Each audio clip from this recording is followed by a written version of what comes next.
Dr. Richard's polished chew struck Felicia's leg with a sickening force, sending her crashing against the cold metal of the hospital bed. The ER fell into a vacuum of silence as Richard's composure shattered. He did not merely nudge or push. He struck with the calculated cruelty of a man who believed his status shielded him from physics. He lunged forward, his body weight shifting as he drove the hard square toe of his designer leather shoe directly into the side of Felicia's knee. The impact was heavy and wet, a sound that didn't belong in a place of healing. The force caught Felicia off balance while she was leaning over a patient, sending a jolt through her frame that forced her leg to buckle inward. Her scrubs caught the dust from his sole as she was swept off her feet, her hip slamming into the jagged edge of the steel bed rail with a hollow metallic ring. Richard didn't recoil or offer a hand. He stood over her, his polished shoe retreating back into a predatory stance. He watched her struggle for breath, his eyes wide with a dark, satisfied hunger. Convinced that the sting of his leather was a lesson she would never forget, he was so consumed by the sight of her on the floor that he failed to notice the dozens of eyes watching him and the tiny, unwavering lens on her chest that had captured every inch of his downfall. He thought he had finally silenced her, unaware that he had just signed the death warrant for his own career. Nurse Felicia David was finishing a grueling 12-hour shift at St. Jude's Medical Center. The hospital staff had no idea that the woman in the faded blue scrubs was not just another nurse, but a high-level board liaison sent to audit the hospital's failing finances. Felicia had chosen to work on the front lines, not as an executive, but as a caregiver, to see the truth of the hospital with her own eyes. As she checked patients' vitals, the senior nurse whispered, "Felicia, be careful. Dr. Halverson is in a foul mood today. He's looking for any excuse to take his frustrations out on the staff." Felicia asked calmly, "Is it true what they say? Does the CMO really treat the staff this way?" The nurse replied, "Worse, he thinks he's a king. And if you don't bow to his every whim, professional or otherwise, he'll destroy your career without a second thought. I just hope I don't cross his path today." Felicia thought to herself, is Richard Halverson really as untouchable as he believes? Only a moment later, the double doors of the ER swung open. Richard Halverson marched in, his white lab coat billowing behind him like a cape. He snorts, looked at the crowded ward with pure disdain. He spotted Felicia standing near a patient's bed and snapped his fingers aggressively. "You, nurse. I told you that VIP paperwork needed to be on my desk 10 minutes ago. Do you think your time is more valuable than mine?" Before Felicia could even respond, Richard's face twisted with a familiar predatory rage, the same rage that had defined his life since his university days. He didn't see a professional. He saw a subordinate who had dared to reject his advances earlier that week.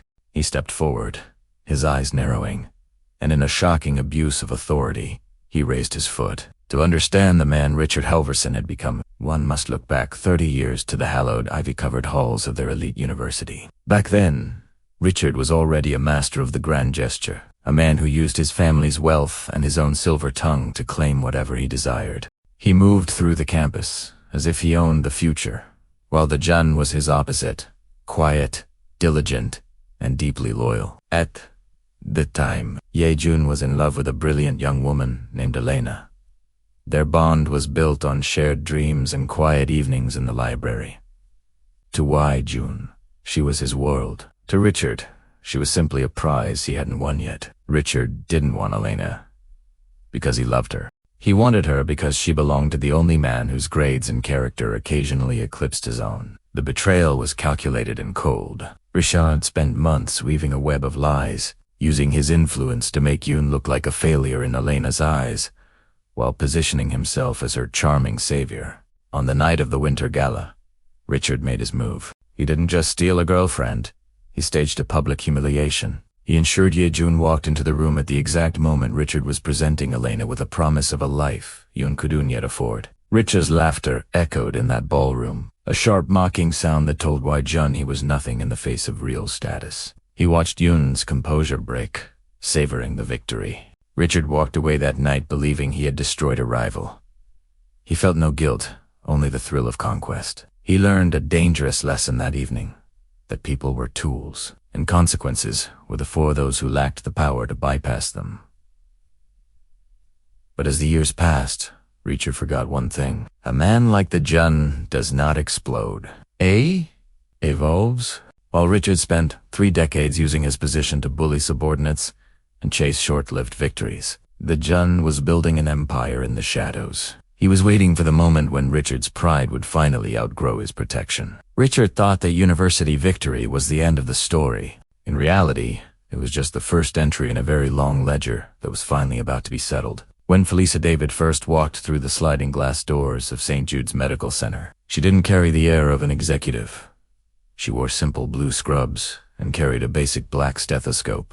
To the rest of the staff, she was just another transfer nurse, a pair of hands to help with the endless flow of patients. But Felicia moved with a quiet precision that most people missed. She wasn't there to just change bandages.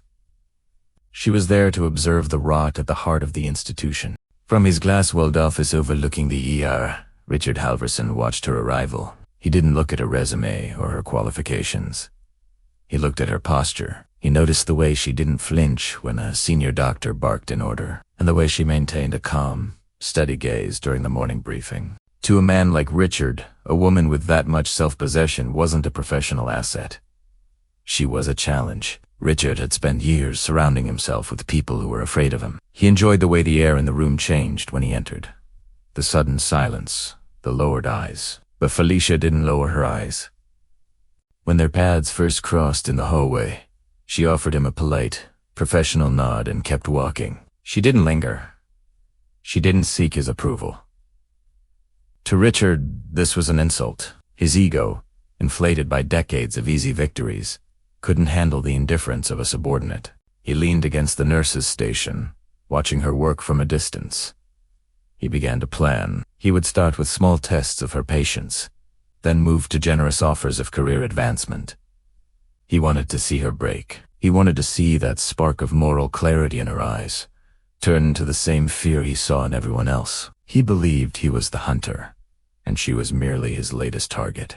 He had no idea that Felicia was the one keeping the ledger. Every time he diverted hospital funds or mistreated a staff member, she was there, documenting it all with a calm, clinical detachment. The hunter was being watched, and the trap was already being set. The opportunity Richard had been waiting for arrived late on a Tuesday afternoon. He sent a brief formal page to the requesting Felicia's presence in his private office to discuss personnel development. As Felicia entered the room, the door clicked shut behind her, sealing out the sterile hum of the hospital. The office was a temple of mahogany and leather designed to make anyone who sat in the guest chair feel small. Richard didn't stay behind his desk. He leaned against it, closing the distance between them. He offered a smile that didn't reach his eyes, a smile he had used since his university days to signal that a deal was about to be made. He spoke of Felicia's potential, praising her efficiency and her unique presence. Then came the offer. He mentioned a fast track to a head nurse position, a significant salary increase and a schedule that would keep her away from the chaos of the night shift. "All I require," Richard said, his voice dropping to a smooth, intimate tone, "is a little more personal loyalty. Someone in my position needs a partner who understands the value of discretion. We could be very good for each other, Felicia." He waited for the blush, the stammer, or the grateful nod. He expected her to see the promotion as a lifeline. Instead, the room grew uncomfortably still. Felicia didn't look at the expensive art on his walls or the carpet at her feet. She looked directly into his eyes. Her expression remained as flat and professional as a medical chart. "Dr. Halverson," she began, her voice steady and clear, "my loyalty is to the patients of St. Jude's and the ethics of my license. I am here to work, not to participate in an arrangement. I believe we have nothing more to discuss regarding my career path." The rejection was absolute. It wasn't a negotiation. It was a wall. For the first time in 30 years, Richard felt the air leave his lungs. He had boasted to his peers that no woman, especially not a subordinate, could resist the shadow of his power. In a few simple sentences, Felicia had not just turned him down. She had dismissed him as irrelevant. As she turned and walked out of the office without looking back, Richard's face flushed a deep, angry red. His ego hadn't just been bruised, it had been shattered. The challenge was no longer a game. It was now a war. Richard Halverson did not take rejection well. To a man who viewed his life as a series of conquered territories, Felicia's refusal was a declaration of war. He knew that firing her immediately would look suspicious. So he chose a slower, more agonizing route. He decided to use the weight of the institution to crush her spirit. He called it performance management. The rest of the staff called it a nightmare. Suddenly, Felicia's schedule became a chaotic mess of back double shifts and overnight rotations. She was assigned to the most difficult cases, the ones that required the most grueling physical labor and the most tedious documentation. Richard began a paperwork war, burying her in administrative demands. He would lose her completed charts, forcing her to rewrite hours of work after her shift had already ended. He hovered over her at the nurse's station, criticizing the way she handled a syringe or the speed at which she logged vitals. The hospital became a cold, lonely place for Felicia. Richard made it clear to the other staff that associating with her was a career risk. He used subtle threats and whispered promises to isolate her. He wanted her to feel the weight of his shadow every time she walked down a hallway. He wanted her to come crawling back to his office, begging for the mercy she had previously declined. But Felicia remained a pillar of professional calm. She didn't complain to the union, and she didn't argue with his petty corrections. She simply worked harder. Every time Richard handed her an extra stack of files with a smug grin, she accepted them with a steady hand. What Richard didn't realize was that by forcing her to handle all the paperwork, he was giving her the keys to his own destruction. By making her stay late to refile documents, he gave her unfettered access to the hospital's digital archive. While he thought she was struggling to keep up with her duties, she was actually cross-referencing his signatures with missing medical supplies and inflated vendor invoices. Richard thought he was making her life miserable. In reality, he was paying her to sit in a quiet office and build the case that would end him. He was so blinded by his need to dominate that he could unseat the trap he was helping her build. The St. Jude's was a sea of controlled chaos that Friday night. Sirens wailed outside and the waiting room was overflowing with the weary and the wounded. Felicia had been on her feet for 14 hours, but her focus remained sharp. She moved between patients with a quiet grace, her hands steady as she managed a crisis in Bay 3. She was exactly where she needed to be, not just as a nurse, but as an observer of a system under immense strain. Richard Halverson appeared in the middle of the madness. He wasn't there to help. He was dressed in a pristine white coat that had never seen a drop of blood, looking for a specific file regarding a high-profile donor. When he found Felicia, he didn't care that she was in the middle of a delicate procedure. He saw only a subordinate he had failed to bend to his will. He demanded the paperwork immediately, his voice cutting through the sounds of heart monitors and hushed whispers. Felicia did not look up. "Doctor, I will have that for you as soon as this patient is stable," she said, her voice a calm contrast to his mounting agitation. To Richard, this wasn't a professional priority. It was another act of defiance. He felt the eyes of the junior staff on him. He felt his authority slipping in the very ward he claimed to rule. The decades of ego, the sting of her earlier rejection, and the pressure of his own hidden crimes converged into a single moment of reckless rage. He stepped into her personal space, his face twisted with a cold, desperate entitlement. He didn't use his words this time. In a blurred motion of misplaced power, Richard struck out. The physical blow, a sharp, aggressive kick to her leg, sent Felicia stumbling against the metal frame of the hospital bed. The room went deathly silent. The hum of the machine seemed to grow louder as the staff froze, witnessing the unthinkable. Richard stood over her, his chest heaving, convinced that he had finally asserted his dominance. He believed he had silenced her. Was wrong. Felicia slowly straightened her scrubs, her face showing no pain, only a chillingly calm resolve. She looked down at the small, inconspicuous button on her lapel. A tiny green light, invisible to a man as blinded by pride as Richard, flickered once. The audit was no longer just about money. It was now a matter of record. The trap had finally snapped shut. Felicia walked slowly to the staff locker room, music her gait steady despite the dull ache in her leg. The silence in the hallway felt music-heavy, as if the hospital itself was holding its breath after what had just happened in the music. She did not seek out a bandage or a colleague for comfort.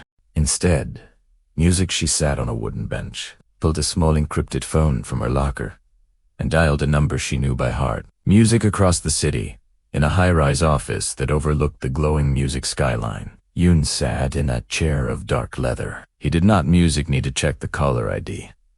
He picked up the phone and waited. He had spent 30 years refining the music art of patience, turning the pain of an old betrayal into the foundation of a financial music empire. He lived by a simple rule. Power is not about who strikes first, but music who stands last. "It's done," Felicia said.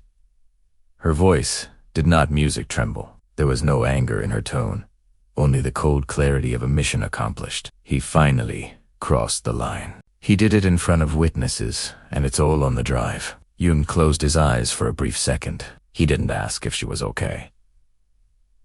Music, he knew the strength of his sister's spirit. He knew that, for Felicia, the physical bruise music was a small price to pay for the moral victory. The debt that had started in a university ballroom music 30 decades ago had finally gathered enough interest. It was no longer a personal music grudge. It was a mathematical certainty. "I have the ledger," Felicia music continued, her voice echoing slightly in the empty room. The embezzlement, the vendor music kickbacks, and now the assault. There is no path back for him. "Music, bring the papers." "I am already downstairs," Jon replied. His voice was like velvet over gravel.com, deep and final. He stood up and adjusted the cuff of his tailored suit, covering the ink on his wrist. He had survived decades of close calls by knowing exactly which palms to grease and which records to burn. To Richard, every man had a price, and the truth was merely a commodity to be bought and buried. He summoned the head of hospital security to his office. When the man arrived, Richard didn't bother with pleasantries. He opened a desk drawer and placed a thick envelope on the mahogany surface. "There was a technical glitch in the ER tonight," Richard said, his voice regaining its oily confidence. "A misunderstanding with a staff member. I need the digital logs from the last hour wiped completely. Consider this a bonus for your technical expertise." The security chief looked at the envelope, then back at Richard. He didn't reach for the money. Richard smiled, thinking the man was simply negotiating for more. "Don't be a hero," Richard whispered. "In this building, I am the law. You delete the footage and you keep your job. It's that simple." What Richard did not know was that the security firm guarding St. Jude's was no longer a local contractor he could book. 2 weeks prior, the firm had been acquired in a silent merger by a parent company controlled by Yajun. The man standing in Richard's office wasn't a subordinate. He was an employee of the very man Richard had betrayed 30 years ago. The security chief leaned in, his face unreadable. "I'm afraid that's impossible, Dr. Halverson. The servers are cloud-based now. The data is mirrored in real time to an external headquarters. Even I don't have the authority to delete it." Richard's smile vanished. A bead of sweat formed at his temple. "Whose headquarters?" he demanded, his voice cracking. The chief straightened his uniform and turned toward the door. "The owners," he replied simply. As the door closed, Richard looked at the envelope of cash. For the first time in his life, he realized that his money was useless. He had spent his life building a fortress of lies, but he had failed to notice that the ground beneath it had already been sold. The following morning, Richard Halverson convened an emergency session in the hospital's executive boardroom. He had spent the night convincing himself that his position was still secure. He believed that if he could frame Felicia as the problem before the board, he could survive the scandal. He sat at the head of the long mahogany table, straightening his silk tie. He looked every bit the powerful executive, ready to discard a troublesome subordinate. Felicia sat at the far end of the table. She remained composed, her hands folded neatly in front of her. Richard began his presentation with practiced gravity. He spoke of staff instability and insubordination. He claimed that Felicia had been erratic, and that the incident in the ER was a result of him having to physically restrain an out-of-control employee for the safety of the patients. He was a master of the half-truth, and he watched the board members' faces, waiting for the nods of agreement he had always received. "It is a tragedy," Richard sighed, leaning back in his chair. "But for the integrity of St. Jude's, Nurse David must be terminated immediately. We cannot have such liabilities on our floors." The room was silent. None of the board members spoke. Richard frowned, sensing a shift in the atmosphere. Usually, they followed his lead without question. He opened his mouth to reiterate his point, but the heavy oak doors at the back of the room swung open. The sound was deliberate and sharp. A man walked in with a gait that commanded the very air in the room. He wore a dark perfectly tailored suit that costs more than Richard's car. As he stepped into the light, Richard's heart skipped a beat. The face was older, framed by the hard lines of experience, but the eyes were unmistakable. It was Hyajun. Rich's confidence evaporated. He looked from the board members who had all stood up in respect to the man he had once mocked in a university ballroom. Yajan did not look at Richard. He walked to the head of the table and placed a single leather folder down. He looked at Felicia and gave a slight respectful nod. "The review is over, Reacher." "Yeah," Juan said. His voice was calm, yet it carried the weight of a falling mountain. "But it isn't her performance we are here to discuss. It's yours." Richard scrambled to speak, his hands trembling as he gripped the edge of the mahogany table. "The June.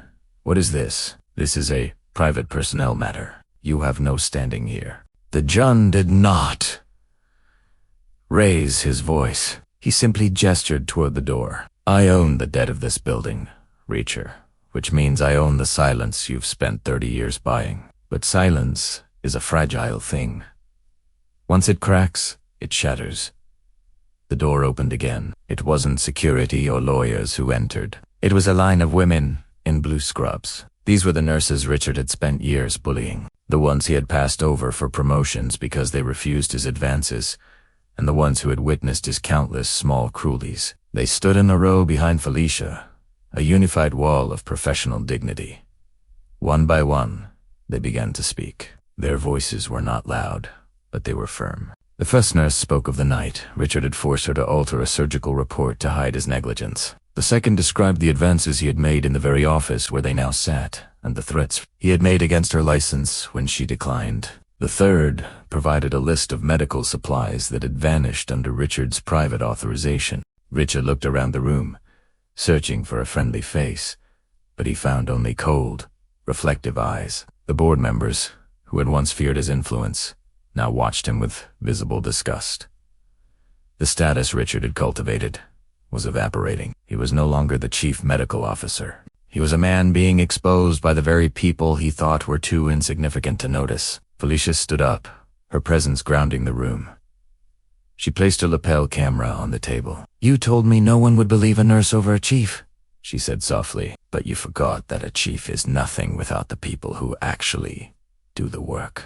The wall of silence hadn't just cracked, it had fallen on top of him. Richard sat back in his chair, his face pale and drained of its usual arrogance. He looked at the women he had dismissed as just nurses and realized that his 30-year streak of impunity had finally reached its end. Yayun stood perfectly still, his presence filling the room with a cold, absolute silence. He looked at Richard Halverson, not with the anger of the boy he once was, but with the weary indifference of a man who had already seen the end of this story. Richard tried to straighten his lab coat, but the garment now seemed several sizes too large for him. The authority he had worn like a suit of armor had finally dissolved, leaving only a small, frightened man in a high-backed chair.